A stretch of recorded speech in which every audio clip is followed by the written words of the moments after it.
Hi guys and welcome back to the Mighty Blues. My name is of course Cameron. It is the instant match reaction. Everton 3, Burnley 0 this evening at Goodison Park in the Carabao Cup 4th round. Everton are into the quarter-final of the competition after a pretty convincing win once again tonight against Burnley. Similar to the Bournemouth performance, it was absolutely fantastic. I can't quite describe to you how great it is to watch Everton win a game of football and not be massively surprised by the fact Everton have won a game of football. I felt very similar tonight as to what I did all of those years ago when Everton had turned up at Goodison Park under David Moyes and we'd beat a side in front of us that we all expected us to beat, that we all believed we could beat and that we all believed we should beat,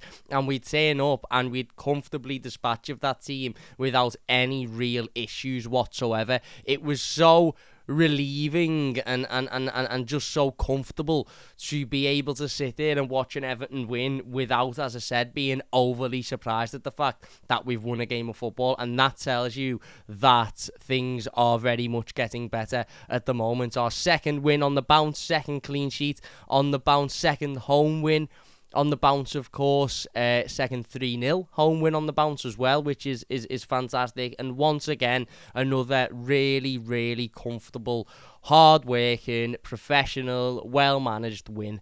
I thought Burnley were really poor tonight, don't get me wrong, but I don't think they ever stood a chance, if I'm being perfectly honest with you. I think Everton were, I wouldn't say unbelievable, because there was definitely moments in that first half after we scored where I thought we were a little bit poor. We looked a little bit tired. We looked like we almost looked like we were playing with 10 men at times. The press completely died off. The effort, the desire, the passion, all of that was sort of missing in that final 25 minutes of the first half. But certainly before that, before we scored the opening goal, we were on top. We were brilliant. We were getting at them. As I said, we scored the opening goal. It went downhill a little bit, but then when we come out for the second half, we were much better, much more confident. We seemed much more composed, much more comfortable on the ball in midfield. We're working hard there. Defensively, we were never really put under any problem all afternoon. As I said, Burnley, I thought, were really poor, and it makes you think, doesn't it? It's baffling how many people were so convinced that Burnley would be absolutely unbelievable this season and they'd be fine just because they had a good season in the Championship. It just shows you how many people on the internet don't really have a clue what they're talking about. But it was still up to Everton ultimately to turn up and win the game, and win the game in a professional fashion, and one that we can all sit back and go, do you know what, that was a really good win tonight, and we did that. I thought there was some standout performers again. I thought Amadou Onana was absolutely fantastic once again. Obviously got his goal tonight, very well deserved goal, but his performance again was spot on for me today. I thought Vitaly Mykolenko was absolutely spot on once again tonight. That's what, the 5th, 6th, 7th game on the spin that Vitaly Mykolenko has not only put in a decent performance in the sense of he's been okay, he's not really been noticeable, but he's been outstanding. It's not even just like he's had games where he's not really been involved but he's not done anything wrong, so we've said he's had an alright game. He has been an outstanding performer in every one of his last 4 or 5 games in an Everton shirt, and he was absolutely excellent again today. James Garner I thought was fantastic as well, hard working, battling, winning everything back in the midfield. One of the only players in that moment in the first half when things were a little bit slow and a little bit a little bit tense. Not tense in terms of Burnley being on top of us or Burnley having any of the ball or doing anything with it, because they didn't. They never had a sniff at goal today. In fact, I think Jordan Pickford can probably wear the same kit on Saturday. It won't even need washing. But tense in terms of we weren't as comfortable on the ball as we seemed in the opening 15 minutes. We weren't as consoling. We weren't getting forward as much. We weren't creating as much.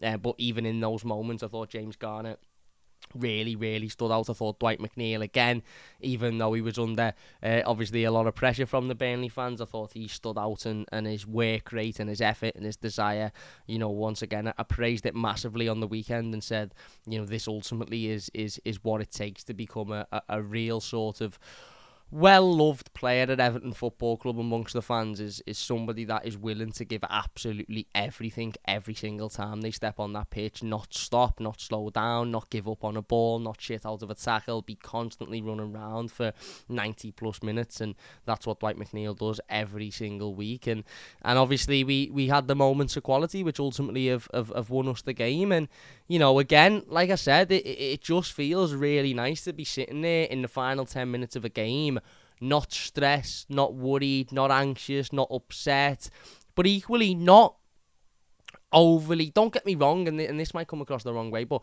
I'm absolutely buzzing tonight. I'm made up with one. We're in the obviously the hat for the quarter-final. That draw, I think, is to be taking place now. So, we may find out live on the live stream who we've got in the quarter-final. My bet is on Liverpool at Anfield, because that usually is what happens, but we'll wait and see.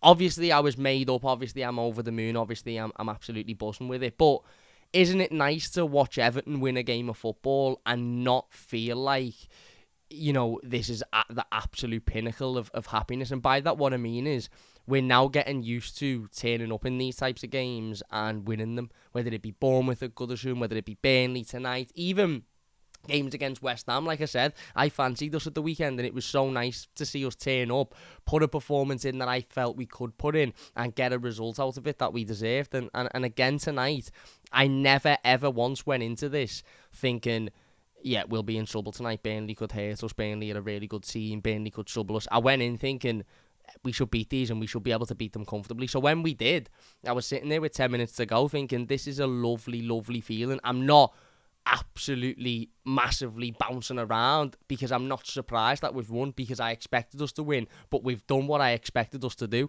which is not something we've often said, as Evertonians over the last 2 or 3 years. So it was just really, really nice to see us go out once again, similar to Bournemouth. I think I said it after Bournemouth. Really nice to see us go out once again and put in a really professional, well-managed performance. I don't think anybody had to overly sort of, not overly work, because everybody worked their bollocks off, but I don't think there was a massive level of give everybody having to give that extra 50% to win this game, because I don't think it was needed, because, as I said, Burnley are not a particularly great side, with all due respect to them. But there also wasn't that level of arrogance of, well, Burnley are shite, so we'll win this game, and we won't really need to give it 100%. We'll be able to, run a little bit less. We'll be able to work a little bit harder because we'll win this game. The 100% effort was still very much there, and because of that, we were able to comfortably dispatch of them with no real issues.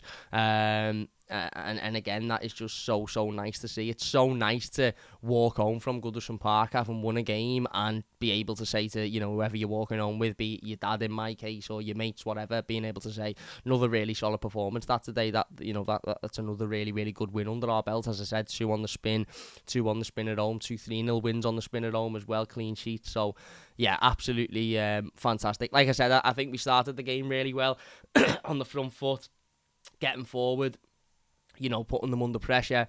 Obviously, the team news was put out before the start of the game, and I'll be honest with you, I was a little bit apprehensive about the team, for the reason that I felt a little bit concerned about the ability of certain players being able to play 3 times in the space of 6 days. Players like Dominic Calvert-Lewin, who obviously have not long come back from a long period on the sideline. Jack Harrison, who's not long come back from a long period on the sideline. James Tarkowski, who obviously is very much injury-free, but is at that age now where you think that might catch up on him. And I was walking to the game and I turned around to everyone and I said, I'm happy that he's gone with a strong lineup, and I was even more confident at that point. I was confident before I seen the lineup, but I was really confident that we'd win comfortably tonight after I seen the lineup. But I was also quite worried that, playing players like Dom and James Tarkowski and obviously, Jack Harrison and maybe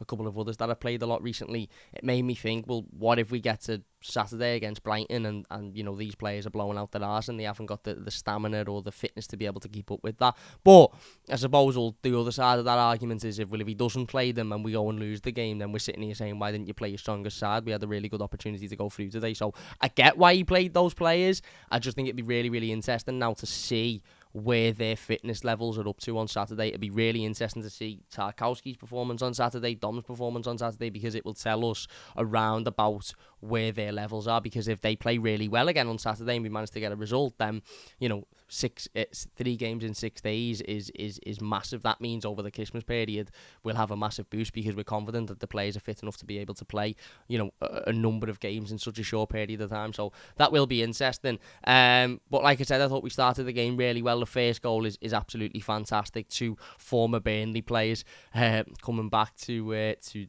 bite them on the arse. Funnily enough, just after the Burnley fans started chanting expletives towards Dwight McNeil and booing him, he produces an absolutely unbelievable cross. And who else to be on the end of it other than his ex-Burnley teammate, now Everton teammate, James Tarkowski? They must feel absolutely shite. Those Burnley fans mustn't they? If that game would have ended 1-0, you know, in some ways I think it might be better for them that it ended 3-0, because it was such a comfortable, convincing win by Everton in the end that they're probably not as hurt as from the first goal. But had it have ended 1-0, you know, they'd have come down on a Wednesday night. It's absolutely fucking freezing. They'd have had to travel home and they'll have watched their team lose to a team managed by their ex-manager who they all love, and a goal scored and assisted by 2 of their ex-players. That, you know, that would have been that wouldn't have been a nice one. But as I said, a really, really good cross, and Tarky obviously with a fantastic header. You know, we all know he's more than capable of doing that in those areas. And then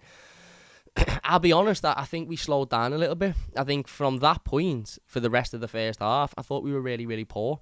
I thought we were slow. I thought we were tame. I thought we allowed Burnley to have a lot of the ball. Granted, they didn't do anything with it, so it wasn't like it was a massive sort of issue. But we didn't capitalise when I thought we could. I thought had we have continued at that level and at that tempo and at that pace, I think we could have been 2 or 3-0 up at half-time and maybe gone and won the game 4-5, even more.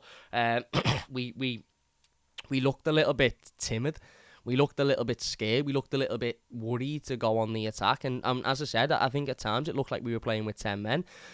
Luckily enough, as I said, Burnley didn't really have anything, you know, during that period when they had the ball. They didn't really create much. We went off at half-time, and you know, the big thing then was, well, can we come out and can we start the second half the same way as we started the first half, but continue that, not let that drop off if we get another goal, and certainly not come out and start the second half in the way that we ended the first half, because we were almost asking for Burnley to get back into the game. And for how poor they are, and they were tonight, they did have a couple of corners that on another day they might have mustered an opportunity from. Thankfully they didn't. As I said, we come out in the second half, and the second half, fair play once again to Sean Dyche, because, you know, as I said, I've said this before and I will say it again, I am the biggest critic of a manager when I think something has gone wrong or when I disagree with a decision, and I will be his biggest, you know, plaudit, his biggest praise when he does get something right.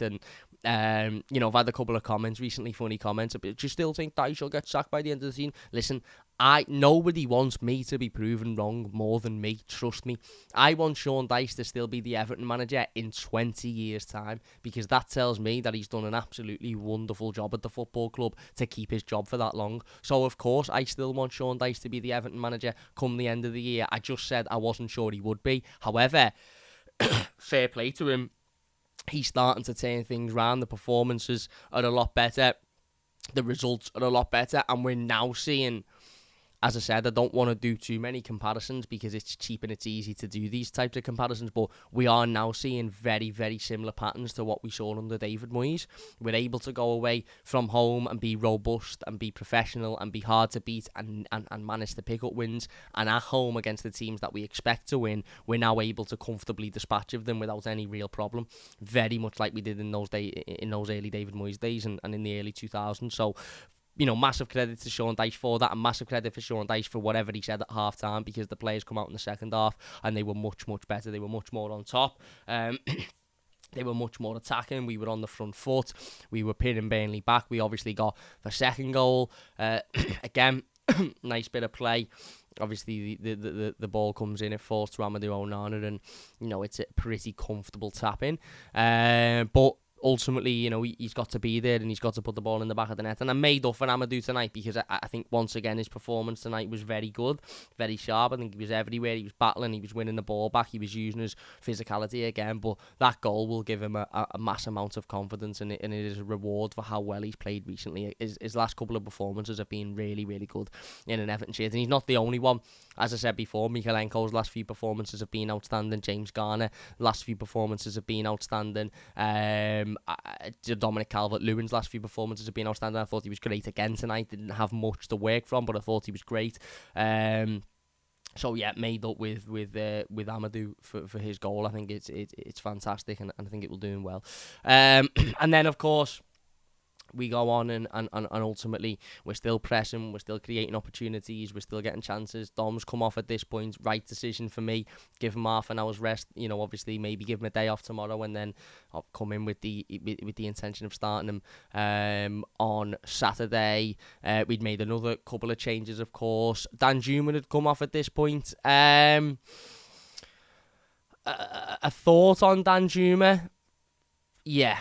Little bit disappointed with him tonight. I'll be perfectly honest with you. A little bit disappointed with him. I know it's difficult when you've been out of a team for so long and you've not played much football and you've not been picked to, be, the first substitute off the bench, etc., etc. I get that it's then difficult to start a game, against the Premier League opposition, even though it's not in the Premier League, against the Premier League opposition, and be expected to hit the ground running straight away. I understand that. I get that.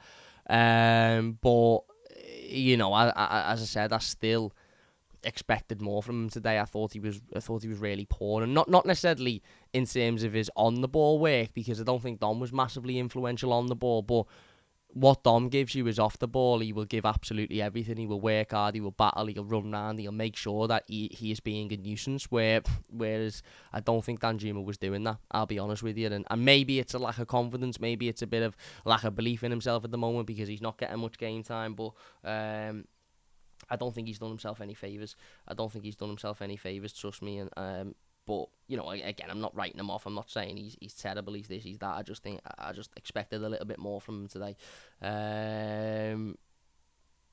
But yeah, maybe he'll get another opportunity in the coming weeks off the bench or whatever, and he'll be able to impress. But yeah, I wasn't massively impressed with him today, I'll be perfectly honest with you. And then, later on we get the third goal, of course. Beto's come on at this point. He's had a couple of moments where, he's not really looked like he's been ready, when the balls fell to him, or he's took a heavy touch, or he's not quite chased the ball down. But I think I've said this before, and I'll say it again.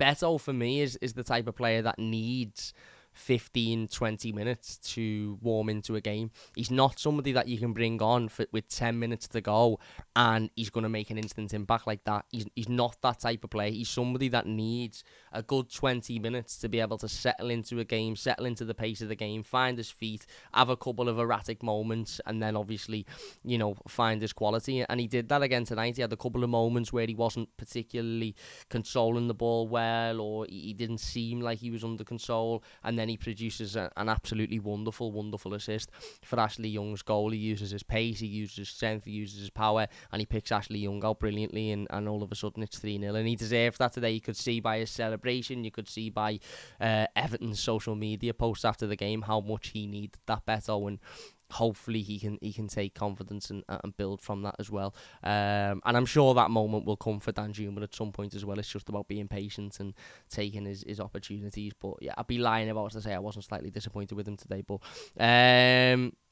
yeah, it was an absolutely top class assist. Reminded me a little bit of Alexander Isaacs at Goodison last season, which was put in the media as the best assist ever. Beto's won't be, of course, because he plays for Everton and not a team that the Premier League absolutely love. But yeah, very good assist, very good assist, and yeah, it topped off an extremely comfortable performance. As I said, I think everybody to a man worked hard. I thought there were some players that were a little bit disappointing. As I said, I thought Danjuma was a bit disappointing, I'll be perfectly honest with you. But, ultimately it was a really professional performance. It was a really well-worked performance. Again, players stood out. Mikalenko stood out, fantastic. James Garner stood out, fantastic. Onana stood out, fantastic. I thought Brandwaite stood out again, absolutely brilliant, dominant, aggressive on the ball. Thought Ashley Young done okay. Thought Patterson done well when he come on as well. So, look, it's really, really nice to be able to sit here and talk about another comfortable Everton win at Goodison, and be able to be able to go to bed tonight with that not being a huge surprise, with that just being like, yeah, well, we are capable of beating these teams at home, and that will give us confidence in the future. That will give us confidence when we play Burnley at home in the Premier League, or we play other sides in and around that position where we look at and we go, we should beat these today, and hopefully we can go out and put a performance in like we did tonight. So, yeah, there you go. Another fantastic win. Everton progress in to the next round of the Cup. That draw should be taking place literally any moment now. So we're going to go and watch the draw, find out who we get, and we'll jump back on with another little last team talking about the draw, and then obviously we'll have the player ratings after that. So there you go. If you have enjoyed this one, please do leave a like. It does only take a second if you are new to the channel. Don't forget to subscribe. Yeah. Brilliant win today. Another fantastic win. It was absolutely freezing cold though. Excuse the air. I've got bedhead. Don't forget to go and download FanHub in the description down below. Use the code there to get access. That would be amazing. Big thank you all for watching. Up the toffees, and we'll see you after.